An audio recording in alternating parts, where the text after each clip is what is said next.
Bonjour à tous et bienvenue sur Michael Jackson, le podcast. Je suis Michel Piscopo et étant fan de la première heure, j'avais envie de vous faire découvrir au fil de ces prochaines semaines un artiste de génie et un homme d'une grande générosité. Un homme avec ses défauts bien sûr, mais aussi avec ses qualités qui a donné sa vie aux autres afin de divertir et de procurer de la joie et du bonheur au monde entier. Il s'agit évidemment de Michael Jackson. Sachez que cette série de podcasts, l'un des rares podcasts sur Michael Jackson en français, est extrait de mon livre Michael Jackson, mon étoile, disponible sur Amazon en format livre numérique.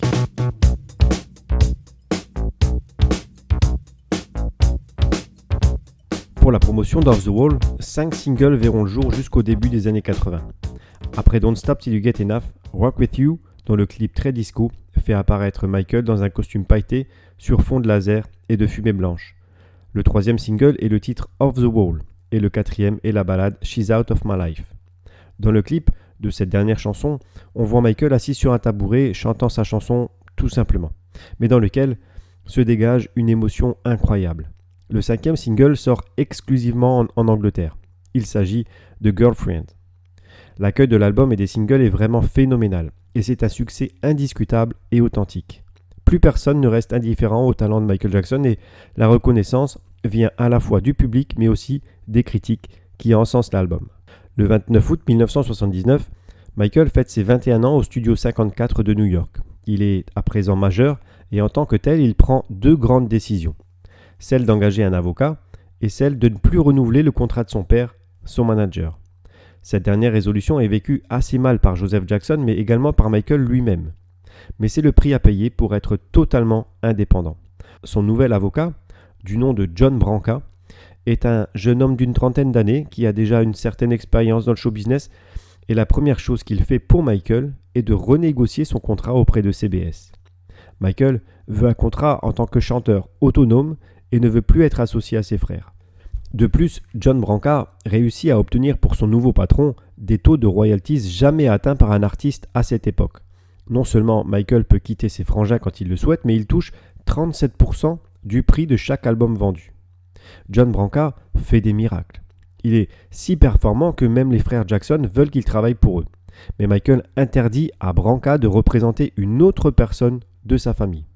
Sa décision d'affirmer sa maturité artistique et professionnelle doit être ferme. Rien ni personne ne marchera plus dans les mêmes pas que lui, pas même ses frères. Mais pour s'affirmer et se vendre comme un véritable artiste indépendant, il a besoin d'une campagne médiatique conséquente. Il contacte donc son publiciste, Norman Winter, pour lui faire part de son nouveau projet, faire la couverture du magazine Rolling Stone. Mais malgré les efforts inouïs de Norman Winter à faire apparaître Michael en une d'un des magazines rock les plus célèbres au monde, la réponse est directe, franche et certainement blessante. Pas de noir en couverture du magazine. Ça ne fait pas vendre. Michael ravale sa fierté et laisse couler. Mais n'oublie pas, et surtout, il ne comprend pas. Ceux qui refusent de le mettre en couverture aujourd'hui traîneront à ses pieds et le supplieront de poser pour eux demain. Il s'en fait la promesse. Mais malheureusement, pour lui, une mauvaise nouvelle n'arrive jamais seule. Lors de la soirée du 27 février 1980, il regarde à la télévision la cérémonie des Grammy Awards avec sa mère, Janet et Latoya. Pour ces récompenses, Michael n'est nominé qu'une seule fois dans la catégorie meilleur album R&B. Il remporte bien sûr cette récompense, mais est extrêmement déçu. C'est plus que réducteur pour Michael que son album n'apparaisse que dans la catégorie R&B. Il attendait plus de considération de ses pairs et se met alors en tête un défi fou, un pari démesuré. Son prochain album ne pourra être ignoré ou snobé. Il se résout à faire de son prochain disque l'album le plus vendu de tous les temps. Mais Michael veut prendre son temps pour cela, laisser mûrir le projet. Il continue alors en attendant de travailler avec ses frères à l'élaboration d'un nouveau disque.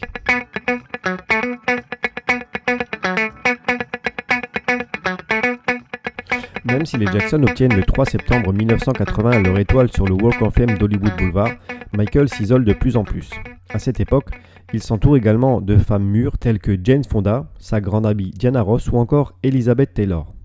Son besoin de se sentir un homme enfant est plus présent que jamais. Il se livre sans retenue auprès de ses confidentes qui savent l'écouter et le conseiller. Et ses problèmes de peau rendent les choses plus difficiles encore. La répulsion qu'il a pour sa propre image en devient inquiétante. Sa première opération de chirurgie esthétique est, si l'on peut dire, une réussite. Il en est pleinement satisfait et ne compte pas s'arrêter en si bon chemin. Jane Fonda essaye d'ailleurs de lui faire prendre conscience que ce n'est peut-être pas une solution adéquate pour gommer un passé qu'il supporte mal et une ressemblance physique avec son père qu'il n'accepte pas. Michael promet de faire attention et de ne pas aller trop loin dans la transformation physique. Mais déjà à cette époque, il n'est pas un homme à qui on dicte la conduite à suivre. Michael veut vivre sa propre vie. Sur le plan artistique, il est en train de poser les premières pierres de ce qui deviendra plus tard l'Empire Jackson, mais côté vie privée, il vit toujours chez ses parents. Les médias ne lui connaissent pas de petit ami officiel. Après plusieurs tournées avec ses frères dans tout le pays, au cours de l'année, une nouvelle vidéo est diffusée sur les petits écrans à l'automne. Il s'agit véritablement du premier vidéoclip de Michael Jackson avec tout ce qu'il comporte d'ambitieux. Dans ce mini-film, les Jackson se représentent eux-mêmes comme des demi-dieux, étant à l'origine de la naissance du monde. Le message de Michael est déjà clair. Protégeons et aimons notre planète. Le clip est baptisé Triomphe, nom de l'album qui sort au mois de septembre 1980. La chanson qui illustre la vidéo est Can You Feel It, un titre gospel rock puissant. Michael commence à s'inspirer fortement de son livre de chevet préféré pour le fil conducteur du clip, la Bible. La vidéo présente les 5 frères comme des protecteurs du monde, réveillant les peuples à prendre conscience sur l'avenir, répandant sur terre la vie, l'amour et créant ainsi les 4 éléments fondamentaux à toute vie humaine, l'eau, la terre, le feu et l'air. À la fin de la vidéo, Michael fait un subtil et émouvant hommage à ses ancêtres, puisque l'on peut apercevoir, alors que les peuples du monde entier s'unissent en se donnant la main, un Indien sexagénaire tendre la main vers un jeune garçon noir. Un clin d'œil hors du temps. Can you feel it? Can you feel it? Can you feel it? L'album Triomphe porte bien son nom. Il deviendra par la suite le 2e album le plus vendu des Jackson. 9 titres composent le disque. Can You Feel It, Lovely One, Time Waits for No One et This Place Hotel sortent chacun leur tour, propulsant chaque semaine l'album à la cime des hit parades. Pour This Place Hotel, le véritable titre de cette chanson est Heartbreak Hotel, mais Michael ne voulait pas d'amalgame avec le titre d'Elvis Presley. Dans cette chanson, la grande sœur de Michael, Latoya, fait ses débuts de chanteuse, si l'on peut dire, puisque c'est elle que l'on peut entendre pousser un cri d'effroi au début de la chanson. Pour résumer, l'album est de l'énergie pure, dynamique. À l'exception de la chanson Time Waits for No One, chaque titre est rythmé et le tout reste assez homogène. Précisons que Michael avait amené avec lui l'un des créateurs d'Off the Wall, Greg Phillinganes, qui a la lourde tâche d'aider les Jackson à produire un album aussi proche que possible du génial Off the Wall de Michael. Mais ce n'est pas chose facile. Greg, à lui tout seul, ne peut pas recréer cette magie. Même si Michael s'implique totalement dans la production de Triomphe, il n'atteindra jamais le niveau d'Off the Wall. Malgré tout, sur certains titres, la production est assez similaire entre les deux albums. La chanson Everybody des Jackson est pratiquement la copie conforme du titre Get on the Floor, présent sur l'album de Michael Off the Wall. Triomphe reste très bon malgré tout. C'est du pur son Jackson et le public aime ça, si bien que les 5 Jackson décident de partir une nouvelle fois en tournée. Entre-temps, Michael continue de promouvoir son album solo. Il tourne une pub pour Suzuki au Japon sur fond de Don't Stop Till You Get Enough. Il participe à une émission consacrée à Diana Ross dans laquelle il chante Rock With You et Ease On Down The Road en duo avec sa célèbre amie. Le duo est tiré de la bande originale de The Wiz et Motown en profite une nouvelle fois pour sortir une compilation baptisée One Day in Your Life. L'album est composé de titres peu connus tirés des différents albums solo de Michael, encore sous contrat chez Motown.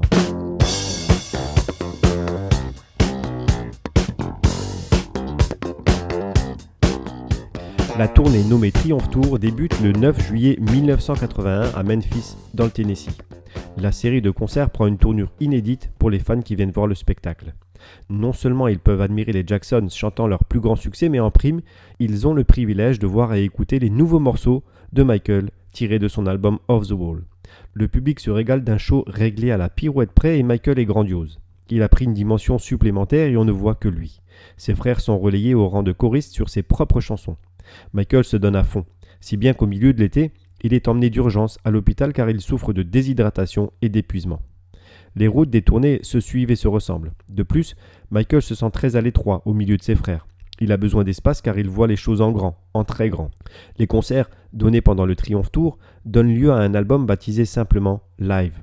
De nos jours, il est devenu un petit bijou pour les puristes car l'album Live reste le seul témoignage audio de l'engouement du public face à la puissance des Jackson sur scène. La tournée terminée, Michael prend beaucoup de distance avec ses frères et sa famille en général. Il révèle à quelques journalistes de confiance son désir de carrière solo. Il s'isole, il compose, il écrit, il chante, il danse. Son désir d'indépendance se fait très pressant. Il contacte Quincy Jones et lui fait part de ses ambitions. Il veut créer une nouvelle œuvre que personne ne pourra ignorer et marquer son empreinte dans les années 80. Pour cela, il faut de l'argent et il demande alors à ses conseillers de l'aider à démarcher de grandes marques afin de trouver un sponsor. Mais rien n'y fait. Ni Coca-Cola, ni Pepsi-Cola, entre autres, ne veulent être associés à Michael Jackson. Malgré cet relatif échec, il travaille à la mise en œuvre de son nouvel album. En avril 1982, Paul McCartney et Michael Jackson se retrouvent en studio afin d'y enregistrer la première chanson qui devrait figurer sur le prochain disque, The Girl Is Mine. Michael travaille d'arrache-pied pour mettre en place les bases d'un nouvel album digne de ce nom. Quelquefois, il se fait aider de ses frères à l'élaboration de certaines chansons. Il passe une bonne partie de l'année 82 à composer de nouveaux titres. Au mois d'août, il rentre enfin en studio avec son ami Quincy Jones. Le moteur qui fait avancer ce projet est, pour Michael, celui d'en faire une œuvre d'exception. Mais toute l'euphorie qui l'entoure au départ de cette extraordinaire aventure laissera place, parfois, à d'immenses désillusions. L'album Thriller ne s'est pas construit sans mal, mais jamais Michael ne baissera les bras. Jamais. Billie Jean, take one. Tandis que Michael continue de composer et d'écrire de nouveaux morceaux, Quincy, de son côté, part à la recherche de compositeurs talentueux et de nouvelles chansons. Michael a déjà en poche quelques titres qu'il a enregistrés avec la complicité de ses frères. Il fait donc écouter Wanna Be Starting Something à Quincy Jones, qui adore la chanson mais qui lui fait remarquer qu'une bonne chanson rock serait très appréciée du public. Quincy en demande toujours plus à Michael. Sans lui mettre la pression, il arrive à le pousser dans ses derniers retranchements, l'obligeant à sortir le meilleur de lui-même. Quand Michael revient avec Beat It, Quincy devient dingue. Mais Michael, n'ayant pas confiance en lui, met toujours un certain temps avant de faire écouter ses compositions à son équipe, refusant le fait que ses collaborateurs n'aiment pas ce qu'il a à proposer. Quincy, de son côté, revient avec 3 titres écrits par Rod Temperton, The Lady in My Life, Baby Be Mine et Starlight. Ce dernier titre donnera d'ailleurs son nom au projet initial de l'album. Starlight deviendra évidemment plus tard Thriller. Pour cette chanson, Michael, Quincy et Rod Temperton font appel à Vincent Price, le maître des films d'horreur. Il prêtera sa voix caverneuse et envoûtante pour donner à Thriller une dimension sombre et angoissante. Son monologue, à la fin de la chanson, ainsi que son rire rauque et démoniaque, feront frémir de terreur chaque auditeur du disque. Un autre titre est signé par Steve Porcaro du groupe Toto et de John Bettis. Il s'agit de la chanson Human Nature. Enfin, le titre PYT est composé par Quincy Jones en collaboration avec James Ingram. La composition de l'album s'achève, 9 titres composeront l'album et des centaines d'œuvres resteront dans les coffres. En septembre, Michael offre également une nouvelle chanson à son amie Diana Ross. Elle s'intitule Muscle et relance presque instantanément la rumeur selon laquelle il serait homosexuel. En effet, les paroles de la chanson, même si elles ont été écrites pour Diana, font l'apologie du corps masculin bourré de testostérone, de l'apparence physique et de sa superficialité. Michael ne répond pas et laisse le public en plein doute. Le premier single de l'album Thriller sort en octobre 1982. The Girl Is Mine, duo entre la légende du rock Paul McCartney et le futur roi de la pop Michael Jackson, est disponible pour le grand public et l'accueil reste assez mitigé. Outre le fait que 2 grosses stars de la pop se partagent la chanson, elle ne fait pas vraiment l'effet d'une bombe. La critique la juge bonne mais pas transcendante. Le public attend le plat de résistance et dans les studios Westlake d'Hollywood, c'est une autre histoire. L'album Thriller n'est pas terminé. Même si la sélection des titres a abouti, ils sont encore au stade de finalisation. Le mixage est un moment important dans la production musicale. Il permet à l'ingénieur du son, en l'occurrence sur Thriller il s'agit de Bruce Whedon, de mélanger chaque partie sonore afin d'unifier le tout pour obtenir une qualité irréprochable.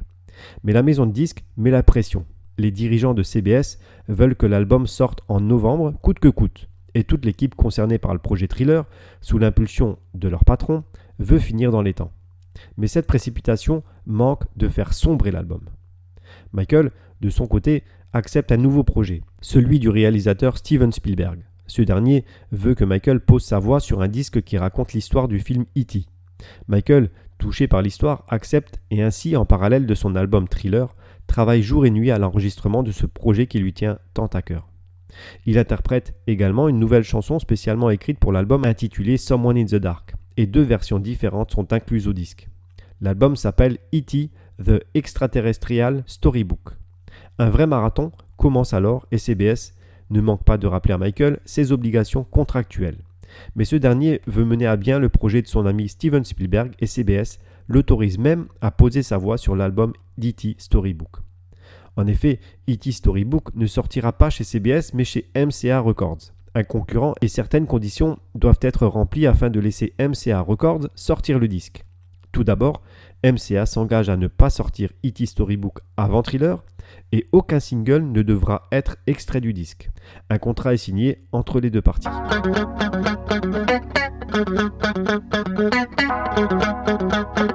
Michael, de retour dans l'équipe Thriller, s'installe confortablement dans son fauteuil pour y écouter attentivement le mixage effectué à la hâte sur son album. Et le résultat est saisissant de médiocrité. Michael est au bord des larmes et en colère. Il n'a jamais rien entendu d'aussi pitoyable. Lui, qui commença ce projet dans l'unique but de battre tous les records, est anéanti par le résultat final. Et lorsque Quincy s'approche de lui en lui disant « Tu sais, même si on vend 2 millions, c'est déjà pas mal », Michael entre dans une rage folle, se lève et hurle « On annule tout, on ne sortira pas le disque ». La porte du studio se ferme avec fracas, Michael est furieux. Dans la foulée, il appelle Walter Yetnikoff afin de s'entretenir immédiatement avec lui. Mais la réunion avec les dirigeants de CBS se déroule assez violemment.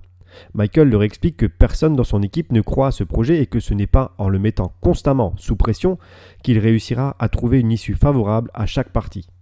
Il a besoin de temps pour remixer intégralement son album car il est hors de question de sortir un disque aussi mauvais. Malgré l'ultimatum qu'ils avaient eux-mêmes imposé, les responsables de CBS ne peuvent rien faire à la ténacité de Michael et décident de lui faire confiance. Ainsi, toute son équipe s'offre des vacances afin de se purger l'esprit et les oreilles pour revenir en studio quelques jours plus tard. Afin de garder une certaine fraîcheur et le recul nécessaire, l'équipe Thriller mixe 2 chansons par semaine, ni plus ni moins. Au bout du compte, le résultat est sensationnel. Michael est fier de pouvoir enfin présenter un tel projet à CBS car Thriller porte plus que jamais bien son nom. Le 9 novembre sort E.T. The Extraterrestrial Storybook, provoquant ainsi une procédure judiciaire visant à retirer le disque du marché. CBS intente un procès à MCA Records pour non-respect du contrat. En effet, MCA Records commet l'erreur de sortir son album avant Thriller et envoie en plus la chanson Someone in the Dark aux radios. L'album E.T. Storybook deviendra l'un des collectors les plus prisés des fans. Sa disparition des bacs en fait un produit rare car CBS gagne évidemment son procès contre MCA Records qui se voit dans l'obligation de détruire tous les pressages restants de E.T. Storybook. C'est le 30 novembre 1982 que les choses sérieuses commencent avec la sortie officielle de l'album Thriller. Le public découvre le nouveau Michael Jackson. Sur la pochette de l'album, il se présente à la face du monde entier avec un nouveau look. Il tient une pose à la façon des statues romaines, couché sur le flanc gauche, posé sur son coude gauche, jambe droite relevée. Ses cheveux sont défrisés et il porte un smoking blanc immaculé et une chemise noire. La pochette de Thriller est d'ailleurs le négatif parfait de la pochette d'Off the Wall sur laquelle il portait un smoking noir et une chemise blanche.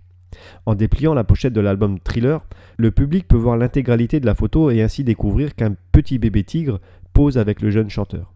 Pendant toute la fin de l'année, Michael laissera The Girl Is Mine s'occuper du lancement en douceur de l'album Thriller.